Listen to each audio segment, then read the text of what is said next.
Se. Den åbner. Den åbner. Sådan der. Jeg rører ikke noget. Det er fuldstændig magisk. Nej, der er ikke noget. Okay. Man mener, at de har en valuation, eller det er sådan, du ved, efter deres Serie H-funding eller sådan noget, har de en valuation på 965 milliarder kroner. Det er værdien af den her gave, hvis man lytter med til enden, er et sted imellem en flaske billig rosé fra Netto til værdien af en bitcoin.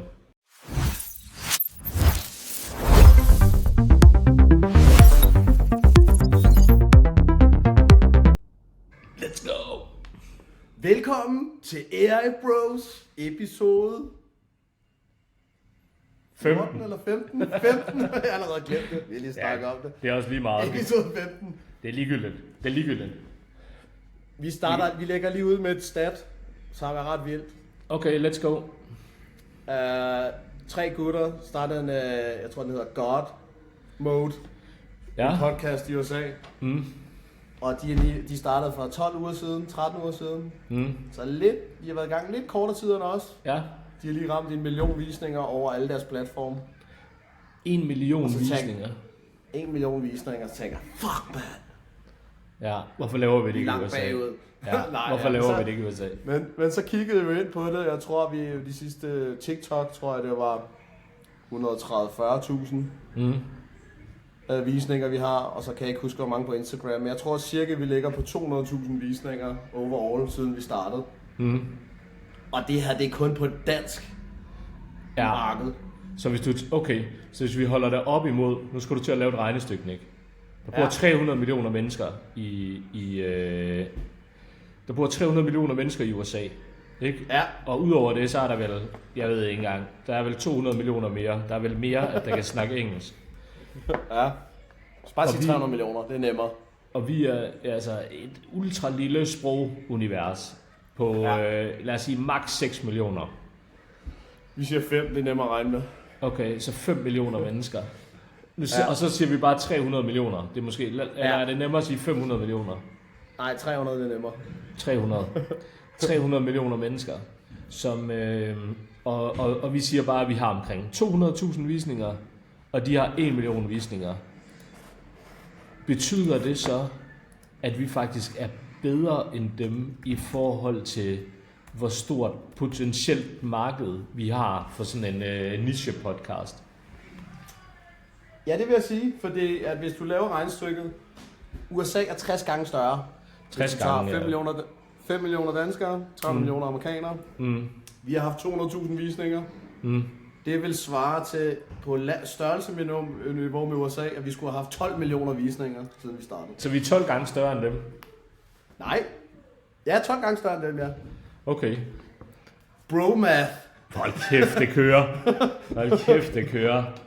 Jeg kan mærke... vi er på rette vej. Jamen for helvede, Nick. Hvem havde regnet med det på en eller anden måde? Og folk er begyndt vi har begyndt at få nogle forespørgelser på foredrag. Altså, hold kæft, hvor er det lækkert.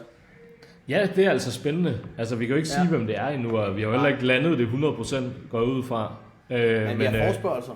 Ja, vi har forespørgsler, og det synes jeg er spændende. Altså, vi har jo begge to holdt workshops og sådan noget i den stil før, selvfølgelig møder og sådan noget der, men et decideret foredrag, det bliver spændende. Ja. Jeg kunne også godt tænke mig at lave nogle, der bliver oprettet i hvert fald her på Sjælland, nogle workshops, hvor jeg får nemlig også forespørgelser for en del mennesker, der er sådan, hvad bruger du? Du bruger Cloud Code for det meste, Codex, men de ved slet ikke, hvor de skal starte. Så jeg tror, det bliver et helt simpelt, hvor man bare sætter dem op på, får installeret alle tingene på deres computer, og gennemgår sammen med dem, hvordan man ligesom kommer i gang. For jeg tror, når det hele er installeret, og man har fået det forklaret, så kan man nemmere selv sådan udforske det, men jeg kan godt forstå, hvis du står for 0, så er det sådan lidt, at installere det og alle de ting der, ikke? Jo, men det er sådan lidt et leap hver gang, synes jeg, at man skal til at i gang med noget nyt. Altså, Så jeg vil gerne fjerne den barriere ved fordi det er altid det første step, der er det sværeste. Ja. Ja, og du har fuldstændig ret. Man skal bare have det lille skub ud over 10 meter ved dem. Så ryger man automatisk ned. Sådan. Jamen, til nyankomne er de potentielt 12 millioner lyttere på en måde. I den hvide, er det en hvid t-shirt, du har på? Nej, den er let laks, som forestiller sådan en Provence rosévin. Okay, en lidt tynd rosévin, men god rosévin. Ja, let laks. Nick Knude Larsen, founder af TechVent, som hjælper hele byggebranchen med at automatisere og bygge AI. Udover det, co-founder, og arbejder til dagligt rigtig meget med at rense luften i danske virksomheder. Rent luft. Og hvordan er det, du gør det, Nick? Hvad er det der? Hvad er det der for noget? Hvad er det, du gør? Vi får gøre det sådan helt lavpraktisk, så renser vi rør. Jeg troede, der ville komme noget mere tv. Jeg troede, der ville komme et eller andet. Renser rør, energioptimere og servicere. Ja, okay. Bang. Forestil dig, at du sidder inde i et stort kontormiljø. Ja. Der sidder omkring 100 mennesker ved 100 skriveborde. Og når du møder ind, er du rimelig frisk. Du sidder, du er klar. Du har din to-do-liste, agendaen er 100% skarp. Du ved præcis, hvad du skal opnå i løbet af dagen.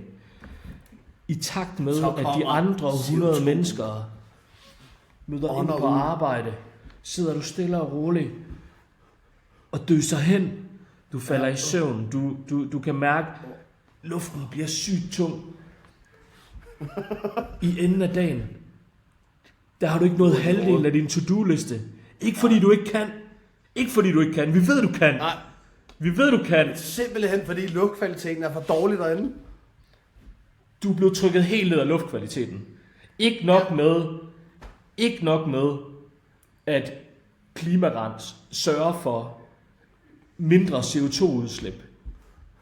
De sørger også for effektiviteten i virksomhederne stiger maks. Fordi du får ren luft, alt bliver renset, og du er klar. Du behøver ikke din monster. Du behøver ikke din monster. Du behøver ikke din Red Bull. Du behøver ikke... Fedt. Skide godt. Det er faktisk virkelig vigtigt, fordi jeg har rigtig fundet ud af, når man så arbejder med det nu, ikke, her, som man gør de sidste mange år, det er, at dengang jeg gik i folkeskole, gik i legeskole, der kan jeg jo godt huske, at om vinteren specielt, hen ad eftermiddagen, havde du en knaller? Selvfølgelig havde du en knaller. Jeg havde en Hot 50. Ja, sådan.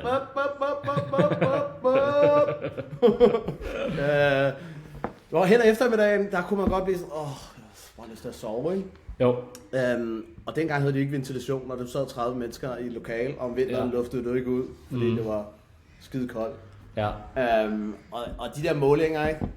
Det er ret høj ppm CO2, der ligger inde i parts per million inde i de der lokaler. Så det betyder faktisk rigtig meget. Det betyder sygt meget. Jeg skal prøve at bede dig om... Hvad skal du? Ja. Jeg skal bede dig om at lade være med at hammer i bordet.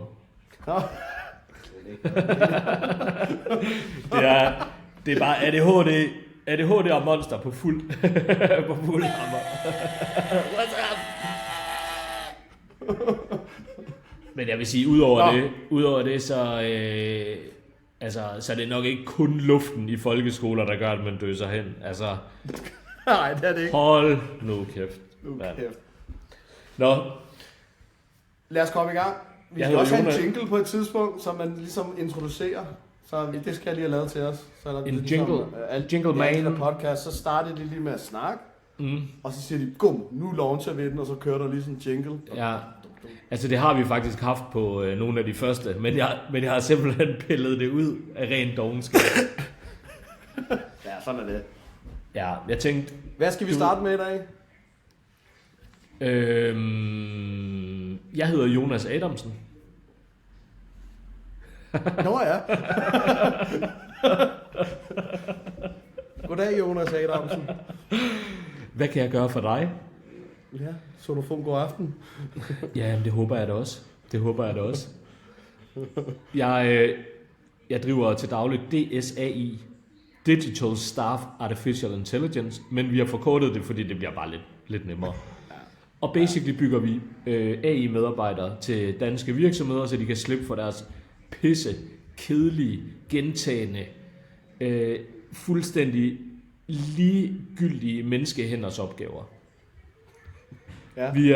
Vi er simpelthen gået decideret ind i deres kamp for kedelige opgaver. De skal bare udslettes. 2026. Det kan jeg faktisk godt lide det motto. 2026. Udslet kedelige, monotone opgaver, hvor du er ved at hænge dig selv efter en time, hvor du bare har siddet og lavet nogle ting, hvor du bare tænker, altså, skal jeg sidde og lave det her? Ja. Så det var bare det. Dagens podcast er propfyldt med lækre ting. Og hvis man hører med til slutningen af podcasten, så har vi en lille præsent. Vi har en præsent, du ved, en lille gave. Vi har en lille giveaway. Yes, ja, okay. vi giver, det er ikke en dåse confit de canard eller en flaske rosé. Det er værdien af den her gave, hvis man lytter med til enden, er et sted imellem en flaske billig rosé fra Netto til værdien af en bitcoin. Noget derimellem. Okay, ja. Super. Ja. Så 40 til 300.000, er det du siger, agtigt? Jeg ved ikke, ja, og det tæller ikke, hvis vi kan tracke, hvilket vi ikke helt kan, men hvis vi kan tracke, at du har set med hertil, spolet hele vejen hen til enden, så får du det ikke. Du skal så der kommer piskes. Et spørgsmål. Der kommer et spørgsmål, vi laver et ind i midten her af podcasten, som du skal kunne svare på, og jeg siger ikke hvornår. Ja, okay. Det er faktisk en fucking fed idé. Ja. Og det er meget rammerne for den her podcast. Det er altså godt forberedt, basically. Altså vi er godt forberedt. Vi har virkelig meget på hjertet. Vi ved meget om det, vi gerne vil tale om. Lidt understruktureret. Ja. Ikke? Vi lader tingene flyde. Ja. Er det her, der er vigtigt lige nu? Og også fordi, udover at vi er måske semi-dårlige til at sætte os ned og planlægge sådan noget som det her, så endnu vigtigere er, at AI går så fucking stærkt. Så hvis vi sidder og planlægger noget torsdag og skal optage fredag, så kan der allerede være sket en kæmpe... Så er det vel ligegyldigt. Det hele pisser er skrevet. Så det er en struktur. Men vi kommer ind på spændende nyheder. Vi kommer ind på muligvis noget, der sker i USA politisk, som ligesom har nogle referencer til, hvad der sker i Danmark politisk. Og der kommer til, det er latterligt, hvad der er, der foregår under alle omstændigheder. I hvert fald på den danske scene. Det kan vi godt afsløre nu. Og så kommer vi til at vise jer et værktøj, så at du kan sætte noget i gang fra din computer. Du kan gå fra din computer, tage din telefon med, og så kan du styre det videre derfra. Yes. Det er et skridt tættere på en autonom medarbejder, agents, flok, som du har med i lommen, som du kan sætte i gang, når du er på farten. Og det lærer du, hvordan du gør. Vi lærer dig, hvordan du gør. Sådan. Og vi viser, hvordan man bruger det. Kan du også lære mig det? Ja. Selvfølgelig. Of course. det er jeg glad for. Og hvis vi så har tid til det, så dykker vi ind i... Nej, det lader vi hænge. Den tager vi næste gang. Okay, så lad os hoppe ud i det. Nick. USA. Donald Trump Jr. Nej, ikke Donald Trump. The President of the United States of America. Ja. Han har lige kommet med, hvad hedder sådan noget, et dekret, hedder det? En anbefaling. En order på, at alle sikkerhedsinstitutioner i USA, her snakker vi CIA, NSA, NSA, FBI, alle de her sikkerhedsorganisationer, de har fået en ordre på, de skal have implementeret et AI cybersecurity sikkerhedssystem inden for 30 dage. Inden for 30 dage? Det er det. Det er ikke, det er ikke noget med, at det er ikke noget med, når I har lyst. Okay, der kan jeg allerede se, du er lidt for meget påvirket af, hvad de negative lyttere synes om vores podcast. Jeg så, du slog lyden fra, da du hostede. Du skal have lov til, det er din podcast, det er vores podcast, du skal have lov til at hoste frit, hvis det er det, tak. Du har lyst til. Tak. Selv tak. Jeg er helt rørt. Ja. Nej, inden for 30 dage, der skal det her være implementeret i alle sikkerhedsorganisationer. Ja. Hvad tænker du? Jeg tænker, det er smart, at han presser på, så der ikke kommer alle de her problemer, der potentielt kan komme. Jeg tror måske folk eller andre lande sover lidt på det, virker det som om, fordi jeg hører ikke rigtig noget om det her. I Danmark i hvert fald. Nej. Hvad med, tror du umiddelbart, det kunne have noget at gøre med Anthropics Mythos lancering? Ja, for den bliver jo lanceret lige om lidt, hvad jeg kunne forstå, ikke? At de inden for et par uger nok.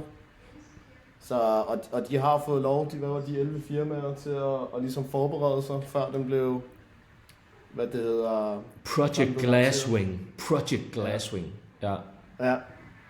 Så altså, der må være en grund til, at han presser på så hårdt, ikke? Jo, det tænker jeg også. Altså, jeg tror, altså min personlige konspirationsteori på med sølvhatten, jeg tror simpelthen, de her magtfulde virksomheder, de har prøvet de her forskellige nye modeller af. De har sagt, når det her det bliver sat ud, når vi slipper det her fri, release the fucking beast, ikke? Så er jeres systemer er forældet. Jeres security systemer er forældet. Altså, der kan sidde en eller anden 13-årig junkie nede i en kælder med pizzabakker og 30.000 liter Coca-Cola. Og ikke sponsoreret af Coca-Cola. Ja, som, ja, i forhold til de der angreb, det er fordi, hvad jeg læste var, at her i 2026, der har de her angreb skiftet karakter rigtig meget. Og de går fra, at de prøver at trække de her agenter, for eksempel hvis folk har sat de der autonome agenter op, som OpenClaw og alle de der ting der, så prøver de at, prompt injection på hjemmesider, så der kan stå noget kode nede under, som du ikke kan se, hvor den siger, hvad der står der, ignorer alle tidligere instruktioner, ikke? Ja. Så de kan få snyde den til at gøre, udlevere ting fra din computer, fra din Gmail, dine personlige oplysninger ved at prompt injecte. Og det er nok derfor, at det er ret vigtigt, at der ligesom er nogle ting sat ind, så det her ikke sker også for offentlige institutioner, ikke? Ja. Der er jo sikkert mange fra kommunen der, og så får de lige en mail, ikke? Og så nå, det ser da meget fint ud, ikke? Altså, det er jo sket før, ikke? Jo, det sker sgu alle steder, sådan noget phishing der. Det er for vildt. Men så det er ret interessant, at de prøver at overtage AI-agenterne til at gøre, hvad de gerne vil. Ja, det er jo super spændende, når der er sat... altså, de mener jo, at bare hele internettet kommer til at forandre sig sådan helt insane, fordi mennesker måske ikke kommer til at bruge det så meget. Det er mere AI-agenter, der ligesom går ud og researcher og finder de ting, de skal bruge, køber det, de skal, ikke? Så det køber det for dig? Ja, de køber det bare. Og det betyder jo så også, at de har adgang til din credits. Så der kan jeg sagtens se sådan noget der. Du ved, nogen der har lavet en eller anden smart kode. Du ved, ja, der står, at det her det koster $1, men når du trykker dig igennem, du ved, sådan et eller andet, du ved, så... suger de bare dollars. Lige noget ude fra siden af her, jeg tror folk sover lidt på også, hvor vigtig kryptovaluta kommer til at spille en rolle i det her. Fordi hvis agenter skal gå ud og købe for dig, så skal du jo ligesom have en måde at betale for. Og med kort og alle de der ting der, er der ligesom noget, du skal igennem hver gang, som ligesom bremser processen. Men hvis du har alle de her mikrobetalinger og ting, så kunne der sagtens ligge en underliggende struktur for krypto af. Så jeg tænker, det er i hvert fald en ret stor sektor, det bliver det her med de her agentbetalinger. Ja. Så det glæder mig til at se. Ja, det bliver spændende. Men altså, jeg tænker bare lidt, okay, Donald Trump han kommer med sådan en udmelding, og vi er jo vant til at have sådan lidt bombastiske, måder at være på, og altså inden vi har set os om, har han fucking fløjet helikopter over Grønland, eller indtaget en eller anden stat, eller et eller andet land, der ligger ved siden af ham, og så videre, ikke?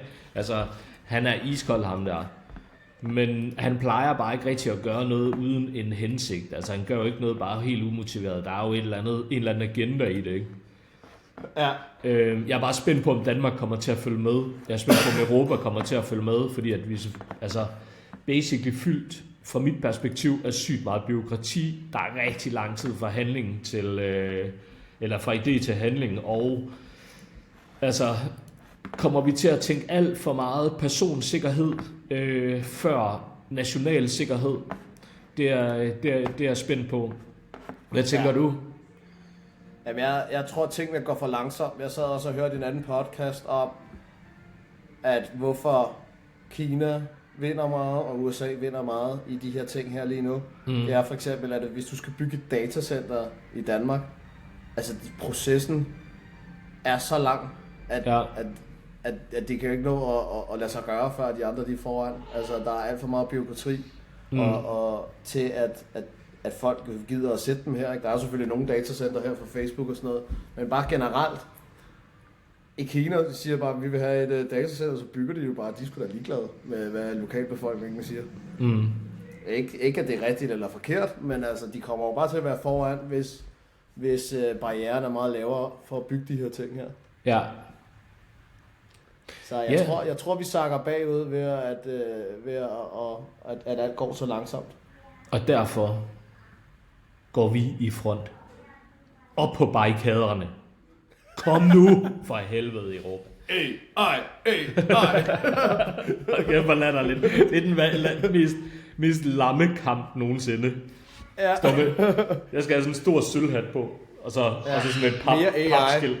Ja, jeg tror ikke, der er ikke nogen, der har set en demonstration inde på Rådhuspladsen, som hvor de råber mere AI. Det kunne faktisk godt være en ting. Ja. Ej, det bliver vi nødt til. Vi skal ind på Rådhuspladsen også to. Ja, det bliver med sølvhatte og skilte.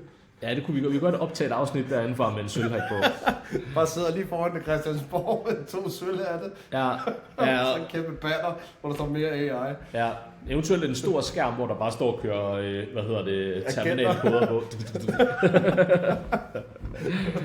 Det kunne være meget fedt. Men generelt, altså, jeg synes bare, niveauet af de dialoger, jeg hører, synes jeg bare, altså ikke er sådan på et vanvittigt højt niveau, og det har ikke noget at gøre med, at dem, der står der, er dumme. Jeg tror simpelthen bare, at flertallet generelt overhovedet ikke aner, hvor stærkt det her det går, og hvor vildt at det er blevet bare på et halvt år. Altså, bare for at komme med et eksempel. Vi kan faktisk bruge en nyhed til det.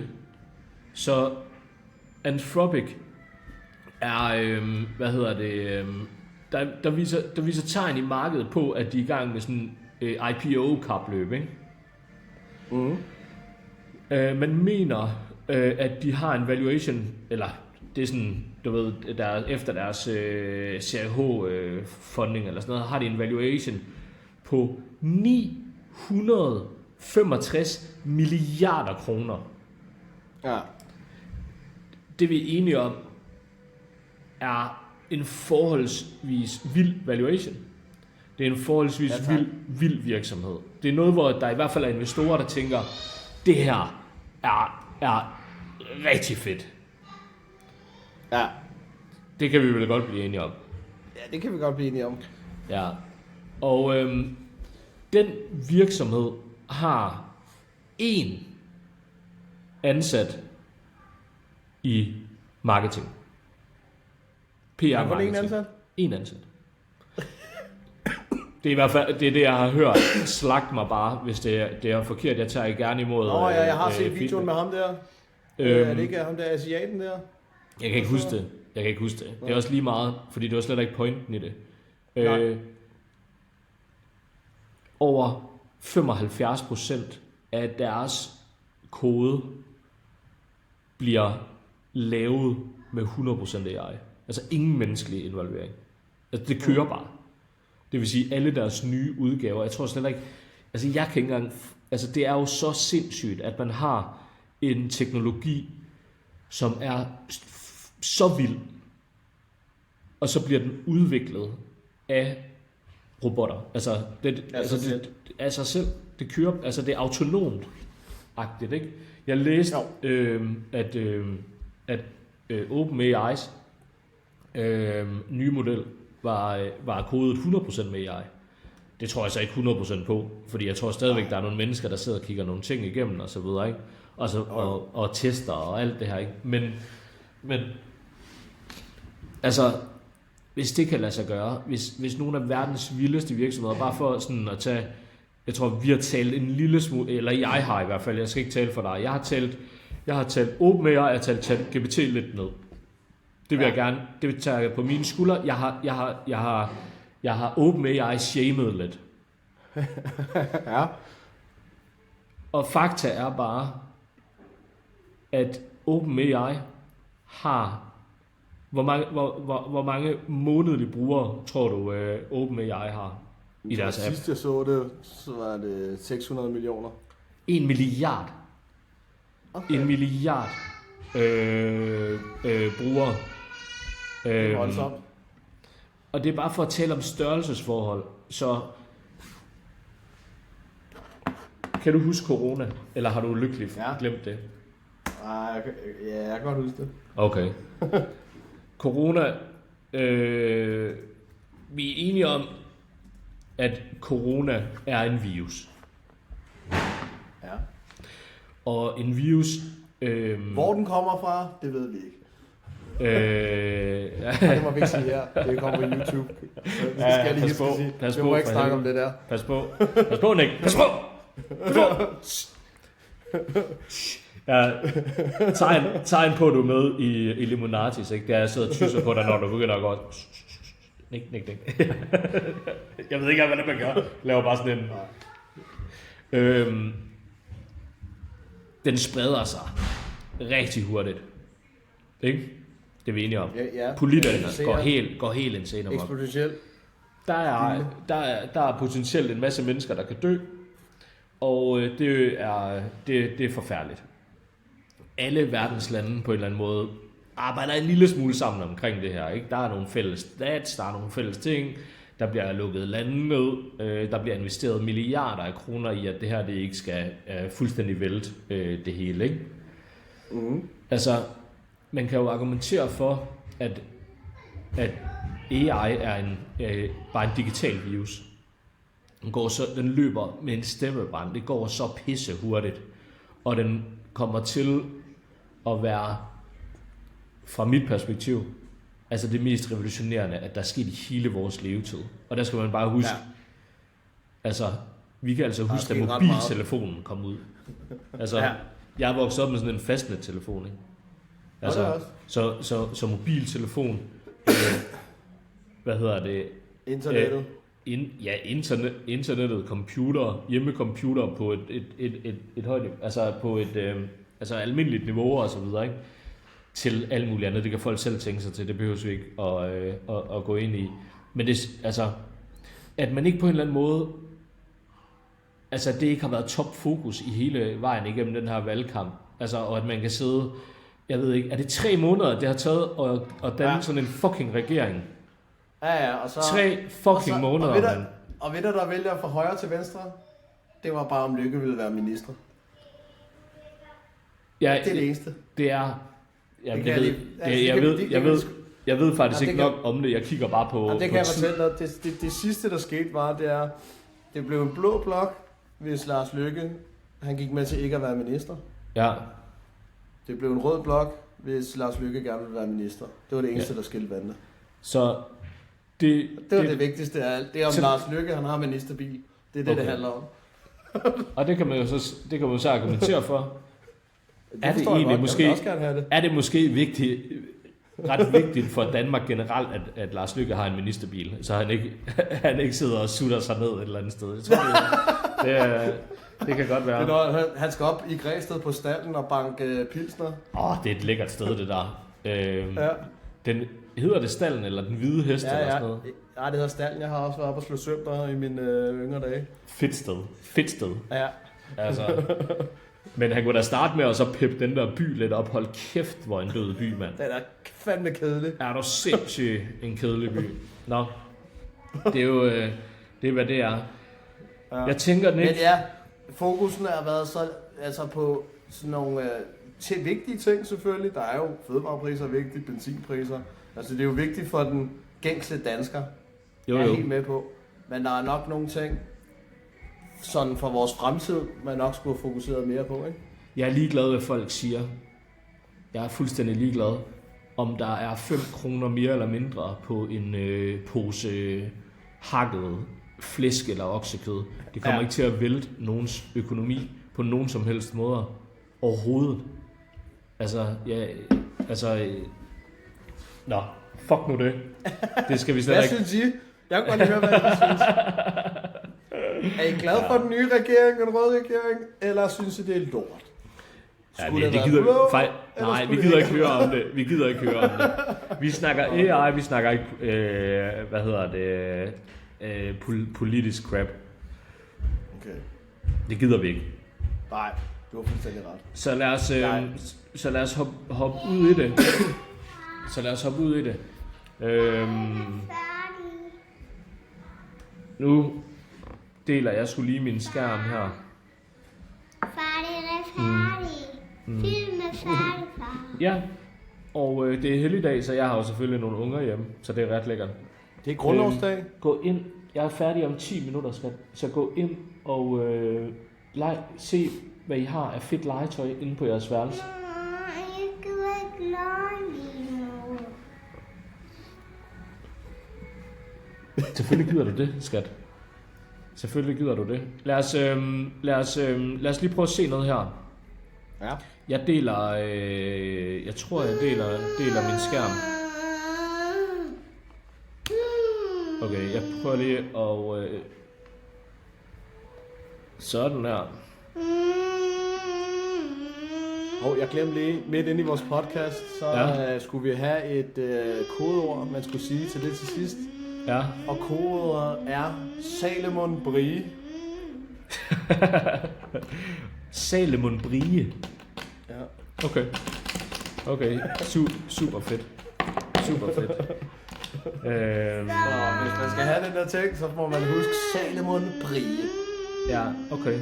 Nick, kan du underholde med et eller andet i 2 minutter? Ikke hoste. Ikke hoste. Jeg er med i... Ja, Jonas han har jo børn. Jeg har ikke børn. Så jeg forstår slet ikke alt det der med, at hvad man skal tage sig af. Så det er en helt ny verden for mig. Jeg kan ikke bare optage podcast hele dagen. Så... Men altså... Hvad var det her? Jo ja, kodeord til sidst. Salomon Brie. Så når Jonas han viser det her, der var til de her lyttere her, så bliver I spurgt om det her spørgsmål. Og så skal I kunne svare på det for at unlock den her prize. Det er vanvittigt. Kan man bare skrive det i kommentaren, eller hvad skal man gøre? Ja, skriv Salomon Brie i kommentaren. Ja. Så unlocker det God Mode. God Mode. Okay. Nu deler jeg skærm, og det vi skal til nu, det er og få installeret noget, der hedder remote, så du kan styre din computer fra din telefon. Det er den, I kan se lige nu. Jeg sagde til jer, at jeg var i gang med at arbejde. Ja, men det er en anden. Det er en anden. Prøv godt at se. Rigtig fedt det her, ikke? Hvad siger I derude? Okay, lad mig få nogle råd fra nogen derude. Hvad gør man i den her situation? Hvad gør man?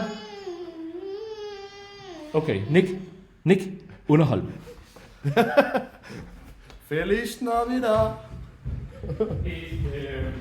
Hvad har du i dag?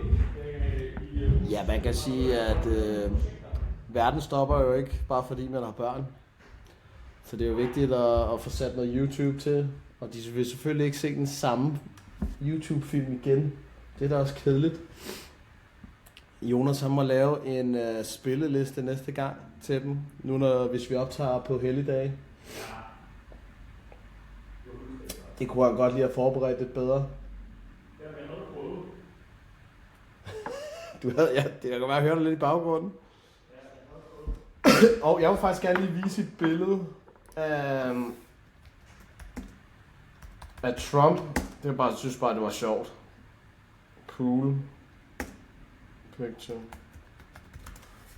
Han vil jo gerne lave en kæmpe pool foran Det Hvide Hus. Og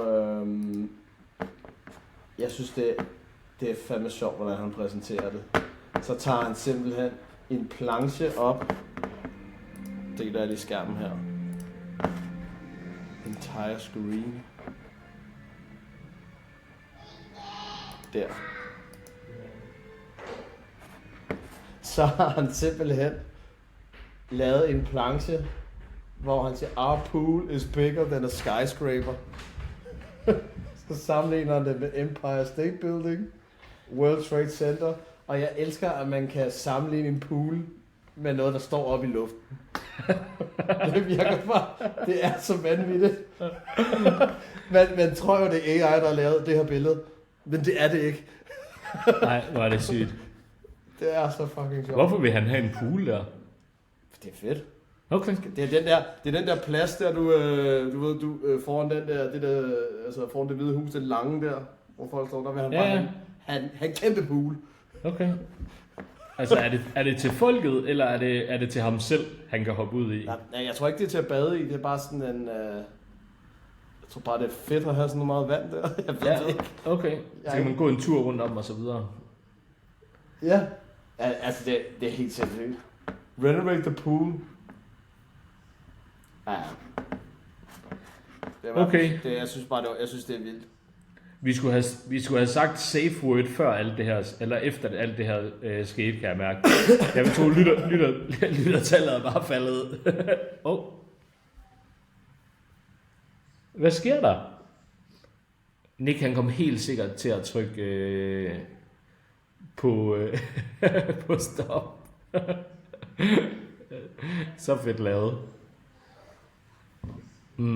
Lad os se, hvad der sker, om han ikke kommer med. Men jeg kan jo starte med her og sige, okay, hvordan styrer man telefonen, eller hvordan styrer man sin computer fra sin telefon, basically. Og jeg viser det her. Skal vi se.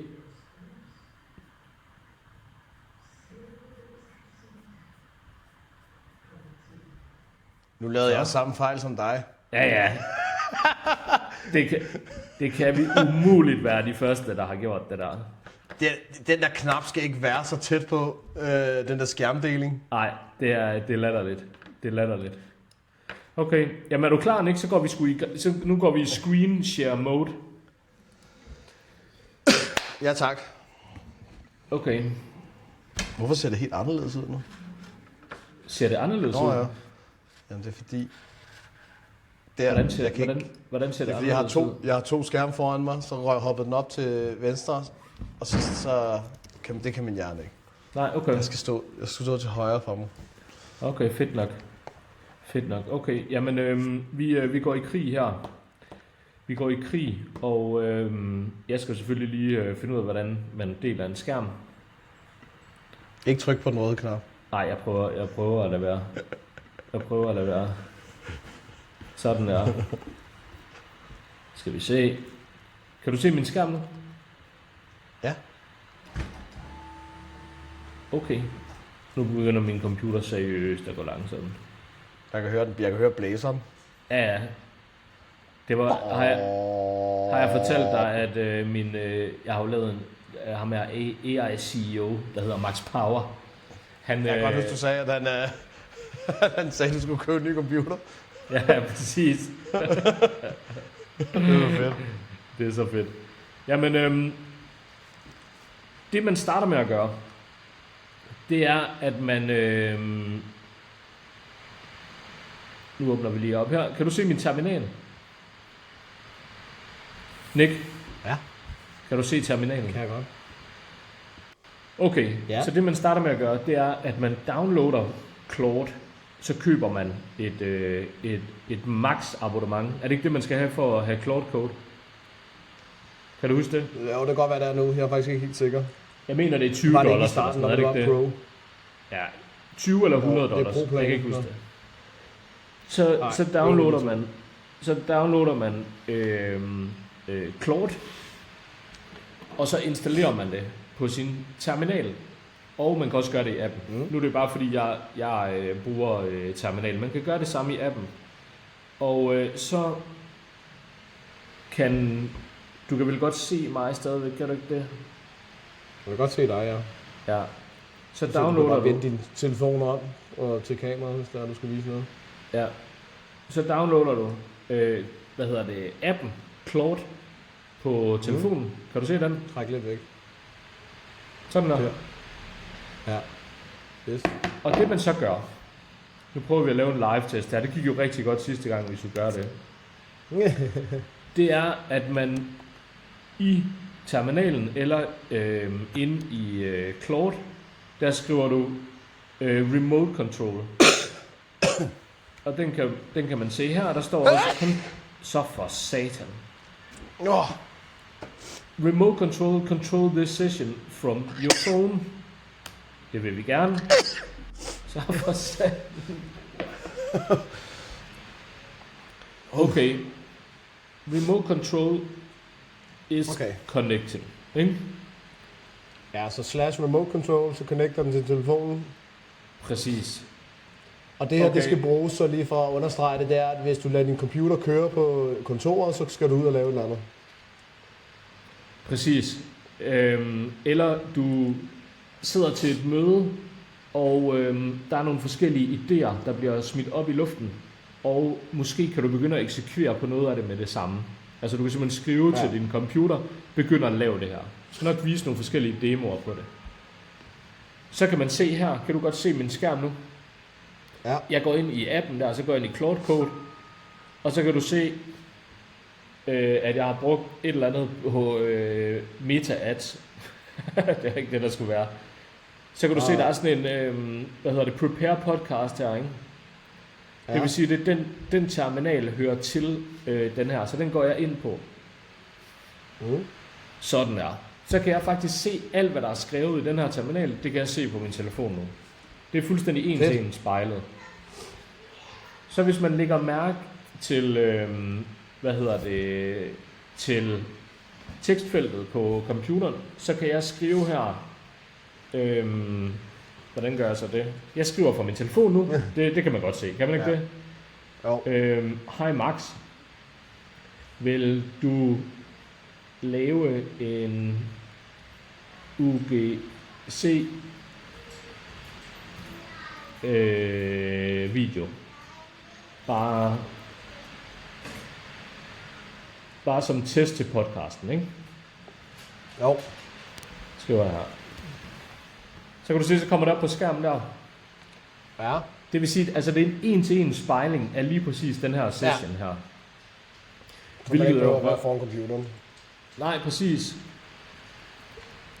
Så skriver han på den, fyre en UGC-test af nu, med dit profilbillede allerede uploadet direkte på sidedagen, så det lander hurtigt. Og det er så fordi, at jeg har koblet min AI-organisation op med alle mulige forskellige billeder- og videogenereringsværktøjer og så videre. Ikke? Det kunne lige så godt være...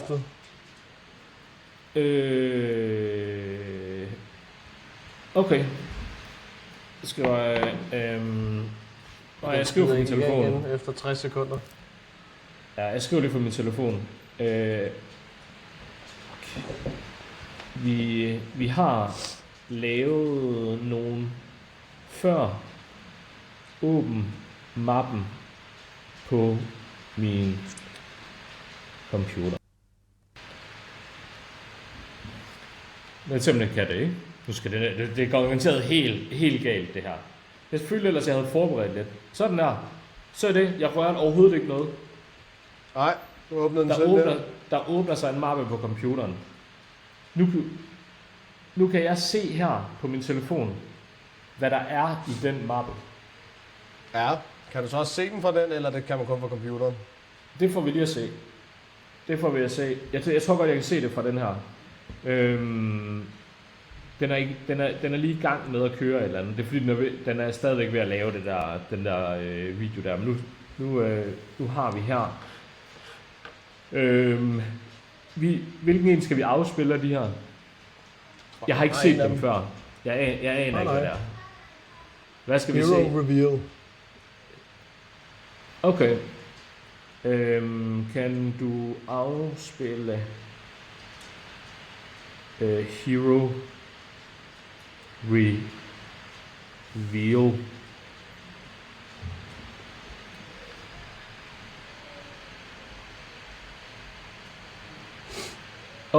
Se. Den åbner. Sådan der. Jeg rører ikke noget. Det er fuldstændig magisk. Nej. Der er ikke noget. Okay. Jeg aner ikke, om det her kan lade sig gøre. Nu skriver jeg til den tryk afspil. Det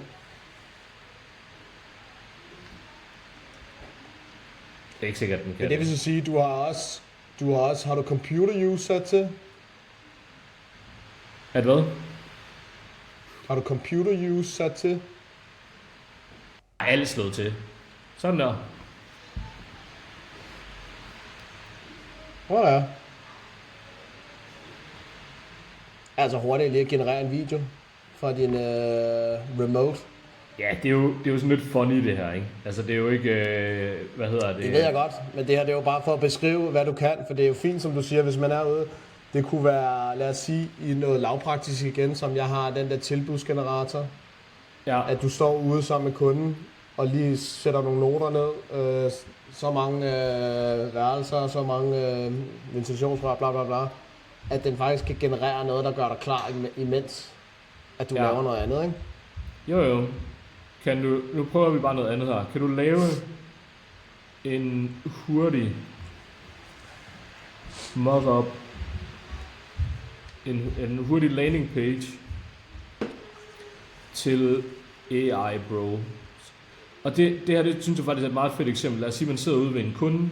Jeg er kunden, eller hvad hedder det, AI Bros er vores kunde. Vi sidder og snakker med dem, og vi sidder og snakker om nogle forskellige idéer. Ikke? Så siger vi, okay, kan du lave en landing page til AI Bros?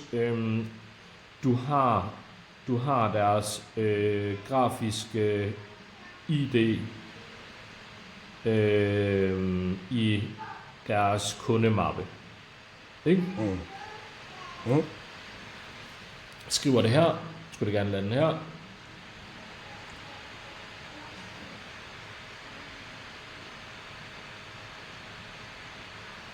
Måske.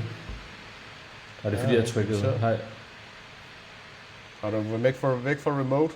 Ja, jeg tror måske, jeg har trykket escape. Ja. Det kan godt være, den er ude. Har den connector nu, tror jeg. Eller hvad?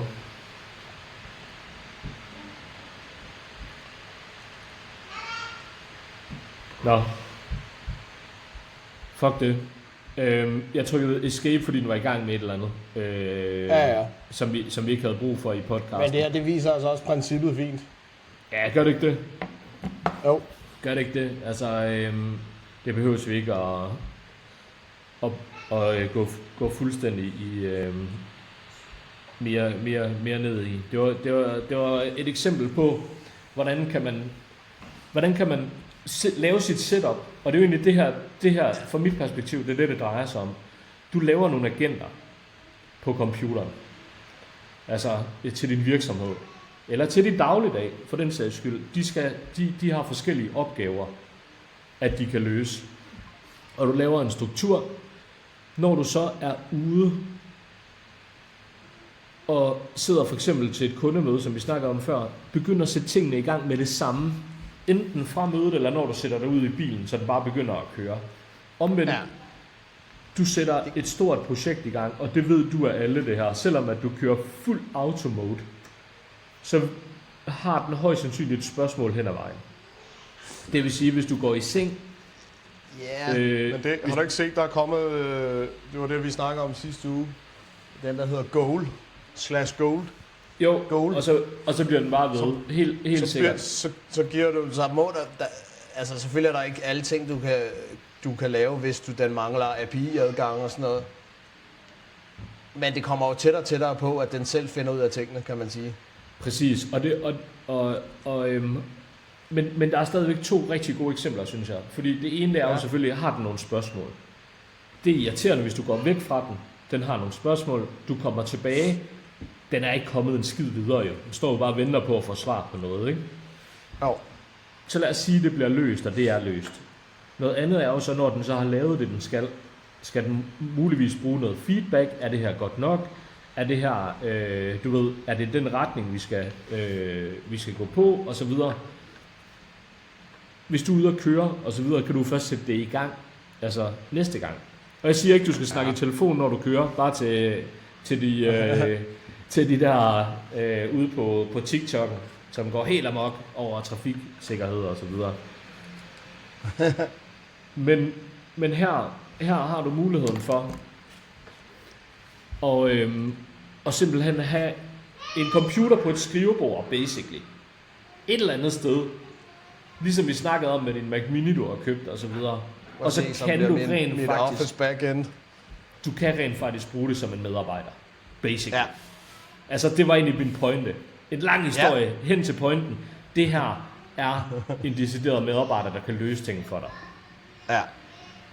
Og så kan den holde kørende 24/7, og så kan du give den kommando. Jo bedre den bliver sat op, og du får lagt alle dine ting ind omkring dit firma, alle dine adgange, alle dine ting, jo mindre stopper den og spørger om spørgsmål, kan man sige, ikke?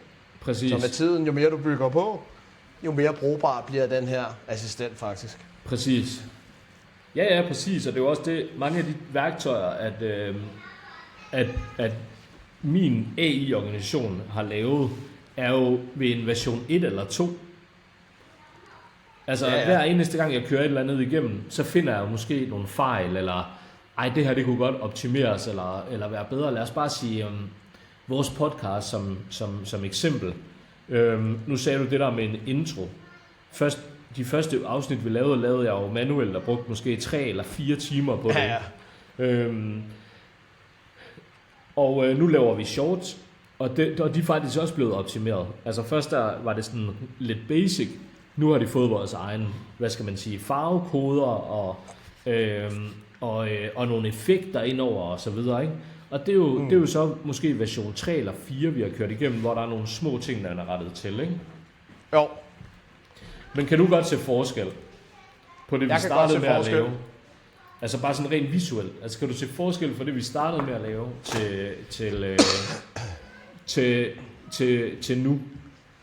Ja, der er forskel på det i hvert fald. Jeg synes, det er blevet bedre. Og så den meget simple ting, som er meget bedre, det er, at vi bruger det der Riverside, fordi at den så gemmer lokalt, fordi det der med videokvaliteten, det er altså virkelig vigtigt, synes jeg. Ja. Det er en kæmpe forskel. Ja, helt klart. Helt klart. Men igen, altså det er versioneringer hele tiden. Altså sådan som jeg forestiller mig det, det er, jamen du starter med at ansætte en junior medarbejder. Ja. Og så bygger du på. Ja. Altså det senior til sidst.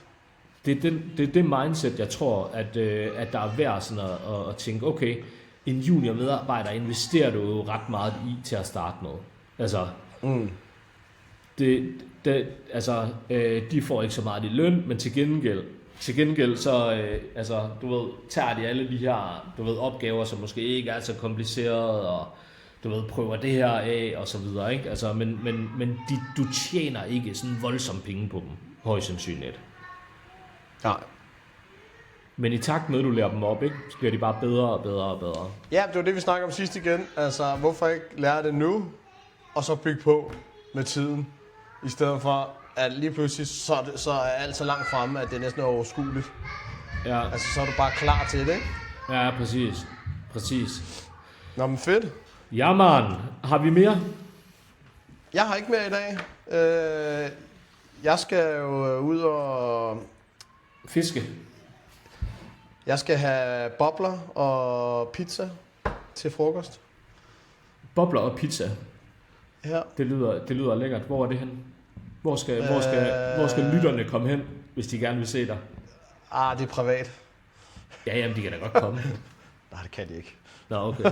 Det kan de ikke. Det udkommer først i morgen, så de aner ikke noget. Jeg skal fejre grundlovsdag. Det er pizza og bobler. Og så er der faktisk sommerfest i Klimarens og senere i aften. Så det tror jeg bliver meget hyggeligt. Heller ikke inviteret, men det er okay. Nå ja, heller ikke inviteret. Hvad fanden er det for noget? Det er to ting, jeg ikke er inviteret til. Jeg har faktisk... jeg kunne godt have inviteret dig som min plus one, kan man sige. Kunne du sagtens. Det kunne du sagtens, men det er jeg ikke. Nej. Og det er også fair nok. Vi har lovet noget. Vi har lovet en gave. Ja. Og vi har faktisk egentlig... Vi har udlovet noget af det her før, men desværre det bliver klippet ud, fordi vi har fucket op i det. Hvis man sidder derude, har et decideret issue, et problem, noget man sidder og bruger, altså mere end 3 timer på om ugen, foran en computer, så skriv kodeord i kommentarfeltet, så lad os tage en snak, og så laver vi løsningen til dig i som minimum en MVP-udgave, altså første version, der kan løse det her issue uden beregning. Ja. Pris det er et sted mellem en billig rosé og en bitcoin. Det ligger derimellem. Det kan man sige. Det kommer an på, hvor meget det skaber værdi for brugeren jo. Præcis. Så det kan man jo selv vurdere. Så gratis værktøj lige til dig, der kan spare dig virkelig meget tid i løbet af ugen. Hvad kunne det være værd? Som sagt, det har vi præsenteret et eller andet sted derimellem. Og udover det, så har vi vel bare at sige hvad, ikke? Byg, lev, lær. Prøv. Get rich or die trying. 50. Vi lever 100% efter bare 50 strategier. Ja. Prøv, byg, lær, Vi er nødt til at lave den om, hvis jeg ikke kan huske den, så er det fuldstændig ligegyldigt jo. Okay. Prøv, byg, lær, fejl, byg, prøv, lær, fejl. Byg, prøv, lær, fejl. Fejl, byg, prøv, lær, fejl, byg, prøv, fejl. Let's go. Jamen, godt at se dig, Jonas. Jeg håber stadigvæk på noget lir på Insta fra noget pizza og bobler. Det vil jeg gerne se. Eller TikTok, okay. Eller hvor det er, du bevæger dig henne. Ja. Lad os se noget, ikke? Lad os se noget hud, som man siger. Se noget hud? Lad os komme mere ind under huden. Det lyder godt. Tak fordi I har lyttet med. Vi ses næste uge. Ja, det gør vi. Ciao. Hej.